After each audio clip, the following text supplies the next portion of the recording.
Hoy vamos a hablar del atributo de la soledad de Dios. Muchos nos sentimos solos, ¿verdad? Usted sabe qué es eso, qué es sentirse solo. Entonces vamos a hablar de la soledad de Dios. ¿Amén? El título de este capítulo quizás no sea lo suficientemente explícito para expresar su tema, y ello se debe en parte a que muy pocas personas están acostumbradas en la actualidad a meditar en las cosas personales de Dios. Como les decíamos esta mañana, ¿verdad? A veces no nos ponemos a meditar, como dice el salmista en el Salmo 19, ¿verdad? Si los cuentan la gloria de Dios, entonces usted se levanta y puede meditar sobre eso, de cómo Dios nos cuenta los relatos de su creación. Entonces muchas personas hoy también no se sientan a meditar sobre las cosas de Dios. Y para aquellas personas que leen la Biblia, de pronto, ellos quizás algunos meditan, otros tal vez no lo hagan, ¿verdad? Entonces son ocasionalmente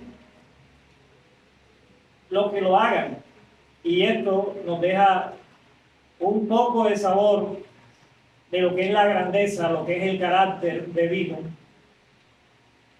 que inspira temor y que nos incita a la adoración. Amén. Y que usted y yo sabemos que Dios es grande en sabiduría, que Dios es maravilloso en poder, y sin embargo Dios está lleno de misericordia, y a muchos les parece casi del dominio público, pero tomar en consideración lo que pudiera ser un conocimiento adecuado de su ser, su naturaleza y sus atributos tales como se revelan aquí en las Sagradas Escrituras. Es poco que poquísimas personas han alcanzado en estos degenerados tiempos de que Dios es único en su esencia. ¿Quién como tú, oh Jehová, entre los dioses? ¿Quién como tú, magnífico en santidad, terrible en poderosas hazañas, hacedor de prodigios? Éxodo 15:11, allí lo podemos mirar. Mire cómo dice allí Éxodo 15:11. El Espíritu Santo inspirando a Moisés. Moisés pudo entender esto. ¿Quién como tú, oh Jehová, entre los dioses? ¿Quién como tú, magnífico en santidad, terrible en maravillosas hazañas, hacedor de prodigios? También mire Génesis 1:1, donde hubo un tiempo, dice la Biblia allí, de que Dios se encontraba totalmente solo. Mire cómo dice el pasaje.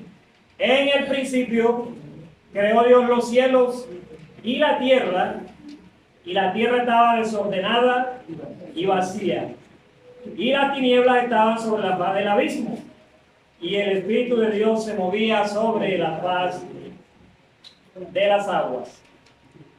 Entonces este tiempo puede llamarse que Dios, en la unidad de su naturaleza, existiendo en tres personas divinas, habitaba solo. Porque él dice ahí que en el principio dice que Dios estaba completamente solo, porque aún no había cielo. Ahora se manifiesta particularmente. Usted y yo podemos ver su gloria. Tampoco había tierra en la que ocupara su atención, ni tampoco había ángeles que le cantaran alabanzas, ni tampoco había universo que se sostuviese por la palabra, como dice el Salmo 119, el versículo 87, ¿verdad? Que el mundo fue hecho por la palabra y por la palabra se sostiene. ¿Amén? Amén. Entonces, no tenían nada de eso y Dios estaba completamente solo. Y dice que por la palabra de su poder no había nada ni nadie. Y esto no duró un solo día, ni fue cosa de una semana, ni fue cosa de un mes, ni fue cosa de un año, ni fue cosa de una época, fue cosa de un siglo. Entonces encierra toda una eternidad. Para esto, mis amados hermanos, podemos mirar que Dios estuvo completamente ¿qué? Solo. Pero en su soledad también Dios estuvo completamente satisfecho en sí mismo, no necesitando nada de nadie. Y si de algún modo Dios hubiera tenido necesidad de algún universo o de ángeles o de seres humanos, simplemente Él los hubiese llamado. Y punto. Entonces, desde toda la eternidad, podemos apreciar todo esto. De que Dios estaba allí completamente ¿qué? Solo en su mundo. Y cuando Dios lo creó, se puede ver ahí también la inmutabilidad de Dios, de que Dios no cambia. Mire lo que dice Malaquías 3, versículo 6.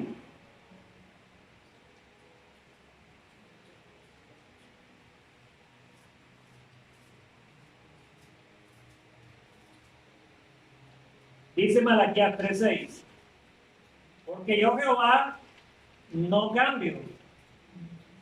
Ahí usted puede ver que Dios revela su inmutabilidad. Mutable significa que Dios no cambia. Por lo que su gloria sustancial no se puede aumentar ni tampoco se puede disminuir.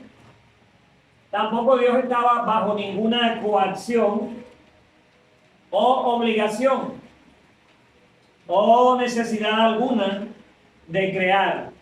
El que quisiera hacerlo, ya eso fue un acto soberano de Él, un acto soberano de su parte, no producido fuera de sí mismo, ni determinado por cosa alguna, ya que Él hace, dice la palabra, todas las cosas según el designio de su voluntad. Y para eso, mire, Efesios 1:11, mire lo que dice.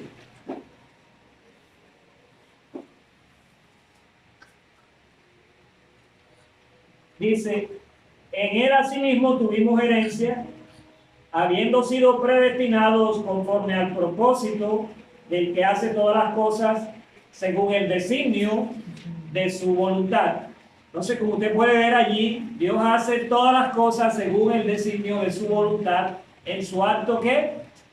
Soberano. Amén. Y lo hace para manifestar su gloria.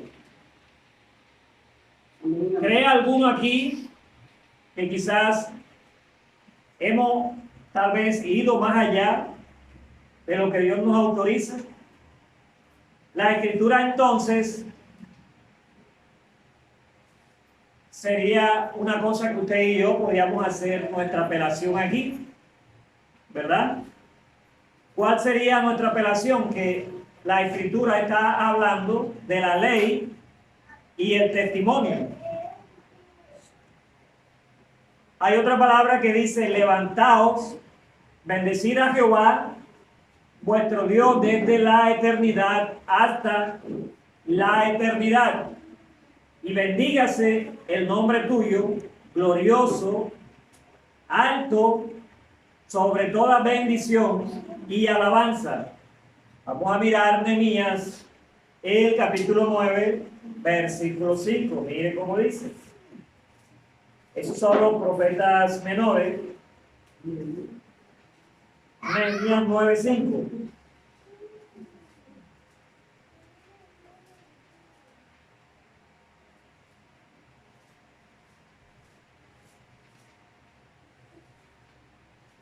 Si alguien lo tiene, me colabora, que no lo he encontrado. Creo que está por allá después del libro de Esther. Ya lo encontré. 9:5 dice: y dijeron los levitas, Jesúa, Camiel, Bani, Azzanías, Serebías, Oías, Sebanías y Petaías, levantaos, bendecid a Jehová vuestro Dios desde la eternidad hasta la eternidad, y bendígase el nombre tuyo, glorioso y alto, sobre toda bendición y alabanza. Entonces, como usted puede ver allí, ellos se levantaron y motivaron al pueblo, a la congregación, a que también bendijeran el santo nombre del Señor. Quiero decirle, mi amado hermano, que Dios no sale ganando nada, ni siquiera con nuestra adoración. Él no necesita de esa gloria, porque Dios es suficientemente glorioso en sí mismo. Sin ella, que fue lo que le motivó a predestinar a sus elegidos para la alabanza de la gloria de su gracia. Y esto fue como nos dice también Efesios 1:5. Miremos Efesios 1:5. Dice allí la palabra: en amor habiéndonos predestinado para ser adoptados hijos suyos por medio de Jesucristo, según el puro afecto de su voluntad. Entonces usted y yo, aunque hayamos sido elegidos, hayamos sido predestinados, pues Dios no gana nada con esa adoración que nosotros le brindemos. Amén. Porque Él es soberano y Él es glorioso desde la eternidad por la eternidad. Pero Él lo hizo por el afecto de su voluntad. Y sabemos que el extraño terreno que estamos aquí pisando es nuevo para cada uno de nosotros. Para eso vamos a mirar también Romanos capítulo 11, versículos 34 y 35. Allí al final de este capítulo 11 de Romanos, Pablo pregunta: porque ¿quién entendió la mente de Dios? Mire lo que dice ahí en Romanos. ¿Cómo pregunta Pablo?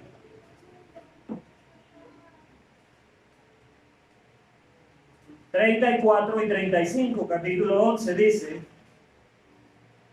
porque ¿quién entendió la mente del Señor? ¿O quién fue su consejero? ¿O quién le dio a él primero para que le fuese recompensado? Como usted puede ver allí, el mismo apóstol Pablo se hizo esta pregunta, ¿verdad? Que ¿quién entendió la mente del Señor? La importancia de esto es que nadie puede someter a Dios a obligación alguna hacia la criatura. Dios no sale ganando nada con nosotros. Si fuere justo, ¿qué le darás a Él? Dice la palabra. ¿O qué recibirá Dios de tu mano? Al hombre, ¿cómo dañará tu impiedad? Y al Hijo del Hombre, ¿aprovechará tu justicia? Mire lo que dice Job 35, 7 y 8.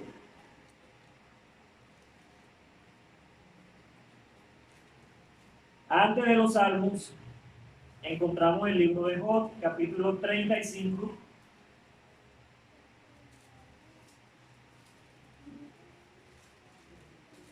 Versículos 7 y 8 dice: si fuere justo, ¿qué le darás a él? ¿O qué recibirá de tu mano? Al hombre como tú dañará tu impiedad, y al Hijo del Hombre aprovechará tu justicia. Entonces, mi hermano, lo que usted haga para adorar a Dios, para agradar a Dios, Dios no gana nada. Porque Él es que glorioso, ¿verdad? Es soberano y es inmutable. Y es bendito por los siglos de los siglos. Dios es bendito en sí mismo. Cuando hayáis hecho todo lo que ha sido ordenado, debes decir lo que dice Lucas. Siervos inútiles somos. Mire Lucas 17:10. Y bueno, y a veces nosotros no hacemos ni siquiera lo que dice Lucas. Porque si a nosotros nos llaman siervos inútiles cuando hacemos lo que nos han mandado, ahora imagínense, si ni siquiera estamos haciendo lo que nos ha mandado, ¿cómo nos llamará el Señor? Para pensar. 17:10, mire lo que dice.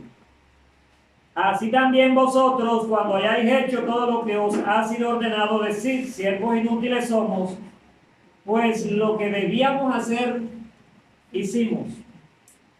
Nuestra obediencia no le aprovecha, ni le añadió nada al ser de Dios, ni a su gloria esencial de Dios, ni porque hizo, ni por lo que sufrió.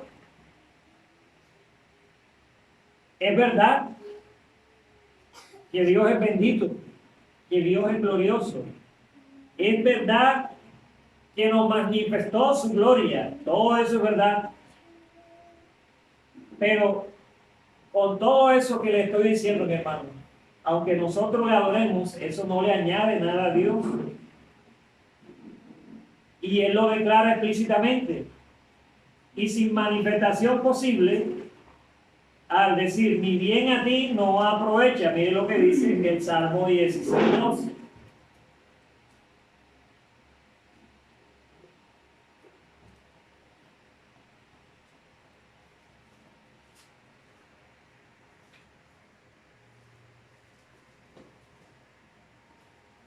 Dice el Salmo 16:2. Oh alma mía, dijiste a Jehová, tú eres mi Señor, no hay para mí bien fuera de ti.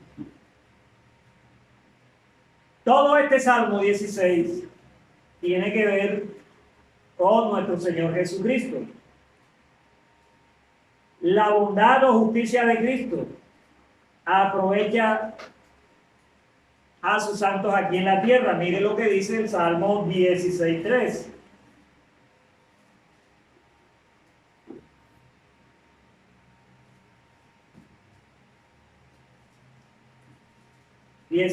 Dice, para los santos que están en la tierra y para los íntegros es toda mi complacencia. Dice ahí el Salmo 16:3. Dios estaba por encima y más allá de todo ello. Él es bendito. Mire lo que dice Marcos 14:61.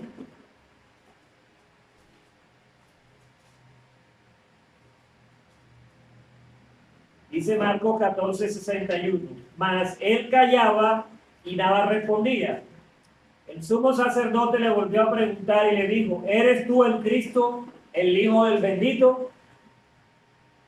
Entonces vemos que Dios es bendito. Y es absolutamente cierto que los hombres honran o deshonran a Dios, no en su ser sustancial, sino en su carácter oficial. Y es igualmente cierto que Dios ha sido glorificado por la creación, la providencia y la redención. Esto no lo negamos, ni tampoco nos atreveríamos a hacerlo, pero todo ello tiene que ver con su gloria manifestada y nuestro conocimiento de ella. Con todo, si Dios así lo hubiera dictado, habría continuado solo por toda la eternidad, sin dar a conocer su gloria a criatura alguna. El que no lo haya hecho fue únicamente su decisión soberana. Él era perfectamente bendito en sí mismo antes que la primera criatura fuera llamada a la vida. Ya Dios era bendito. Y que son para Dios aún ahora todas las obras de su mano.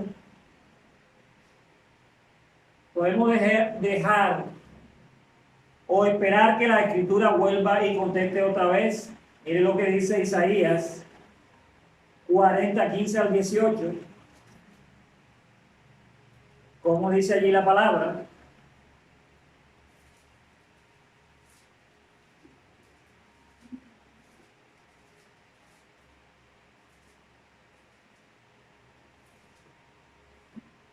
Dice, he aquí que las naciones le son como la gota de agua que cae del cubo, y como menudo polvo en las balanzas le son estimadas. He aquí que hace desaparecer las islas como polvo, ni el Líbano bastará para el fuego, ni todos sus animales para el sacrificio.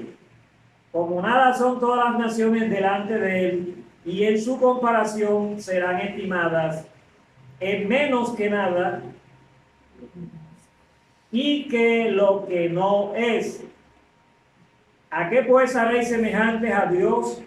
¿O qué imagen le compondréis? Como usted puede ver allí, nuevamente la escritura no responde. 22 al 23 dice, Él está sentado sobre el círculo de la tierra, cuyos moradores son como langosta. Él extiende los cielos como una cortina, los despliega como una tienda para morar. Él convierte en nada a los poderosos, y a los que gobiernan la tierra hace como cosa vana. Ayer miraba un video de unas empresas que se llama Vanguard y una que se llama BlackRock. Dicen que esas empresas controlan el mundo.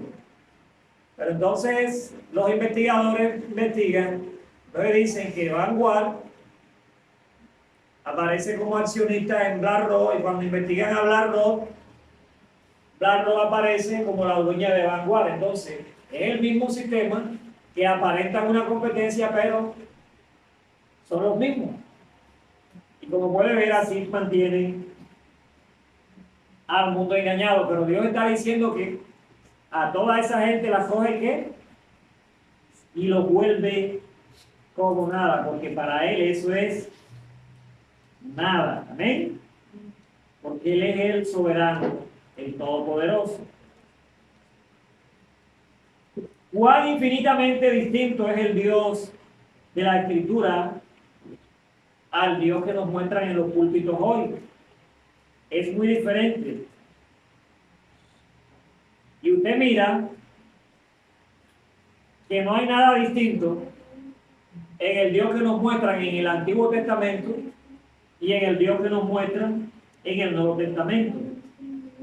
En ninguno de los dos testamentos difiere en nada en cuanto a la descripción de lo que es Dios.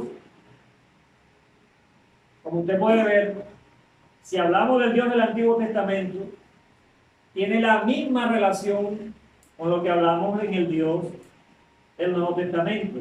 No se difiere en nada.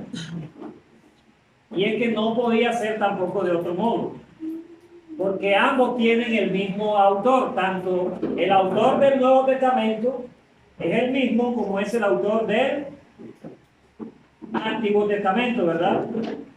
Mire lo que dice Primera de Timoteo 6, 15 y 16.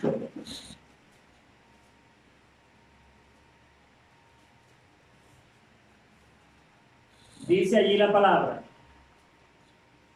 la cual a su tiempo mostrará el bienaventurado y solo soberano, Rey de reyes y Señor de señores, el único que tiene inmortalidad, que habita en luz inaccesible, a quien ninguno de los hombres ha visto ni puede ver, al cual sea la honra y el imperio sempiterno. Amén. Amén. Al tal debe reverenciarse Y también a ese tal Dios debe glorificarse. Amén. Y también se debe adorar, que es el único que merece toda la adoración. Porque Dios es el único en su excelencia. Él es incomparable en todas sus perfecciones. Y Él lo sostiene. Y también Él es independiente en sí mismo de todas las cosas. Él da a todos, pero Él no es enriquecido por nadie. ¿Sí están entendiendo eso, verdad? Dios nos da a todos, pero a Él nadie lo enriquece, nadie le da nada. Entonces, aún Dios siendo así, no se le puede conocer mediante la investigación, sino solo cuando el Espíritu Santo lo revela al corazón de aquel que le cree. Amén. Y lo hace por medio de su palabra. Es donde Dios se nos revela, por medio de su palabra. Y es verdad que la creación revela a un Dios creador. Y los hombres, como dijimos en la clase anterior, resultan ante Dios inexcusables. Sin embargo, tenemos que decir, como dijo Job en el capítulo 26, 14. Es lo que dijo Job allí. 26, 14 dijo Job: he aquí, estas cosas son solo los bordes de sus caminos, y cuán leves es el susurro que hemos oído de él.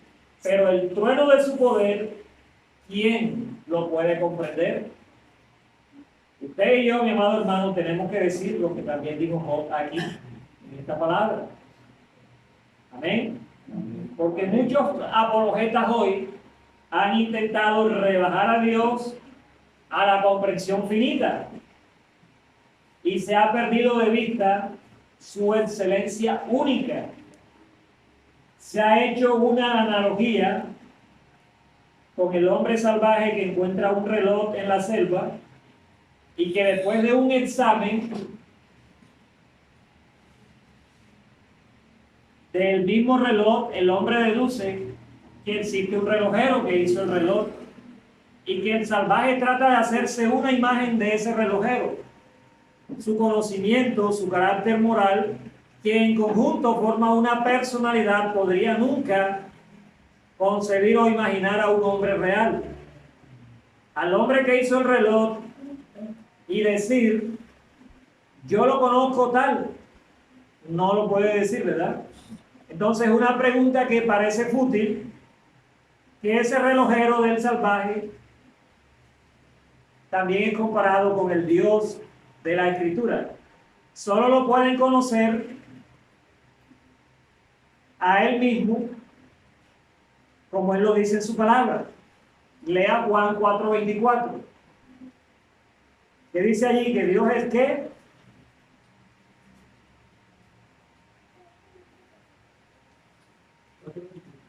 Juan 4:24 dice,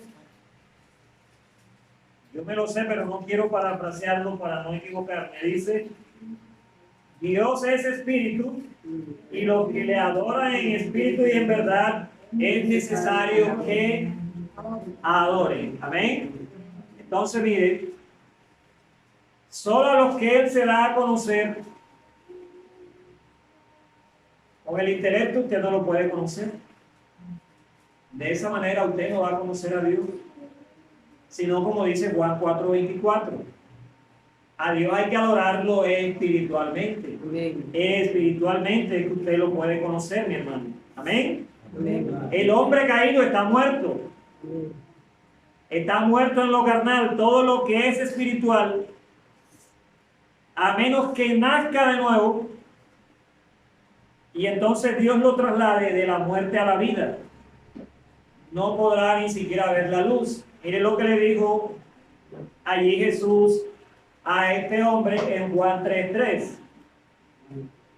Y le dijo Jesús, respondió Jesús y le dijo, de cierto te digo, el que no naciere de agua, el que no naciere de nuevo, perdón, no puede ver el reino de Dios. Mire, le está diciendo, si no naces de nuevo, ni siquiera puedes ver el reino de Dios. Necesitas nacer de nuevo. Entonces tienes que buscar a Dios a través de ¿qué? Del Espíritu, ¿verdad? Adorarlo en espíritu y en verdad. Entonces, si no puedes ni siquiera verlo, a menos que Dios te traslade de las tinieblas a la luz, mucho menos lo vas a entender. Mira 1 Corintios 2:14.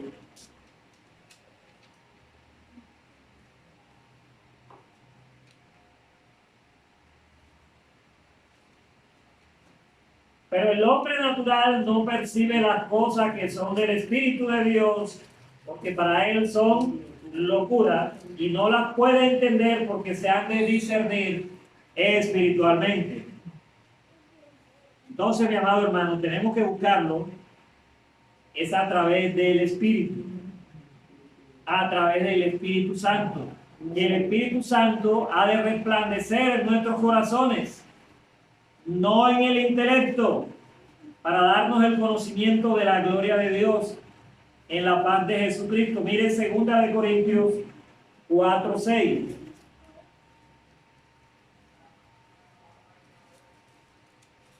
Dice allí, porque Dios que mandó que de las tinieblas resplandeciese la luz, es el que resplandeció en nuestros corazones para iluminación del conocimiento de la gloria de Dios en la paz de Jesucristo.